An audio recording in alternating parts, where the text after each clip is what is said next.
humanoid robot developed by Chinese company LimX Dynamics. The CL series is trained using their groundbreaking video generation-based embodied operation algorithm, otherwise known as Video Gen Motion or VGM. What does this mean?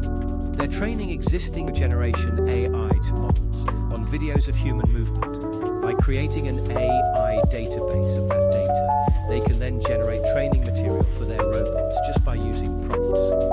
This simplifies the data gathering aspect of training humanoid robots. Meanwhile, the CL robot features a hollow activator design and high torque density actuators, giving it major stability while still allowing for dynamic movement. Together, this allows it to perform amazingly complex motions.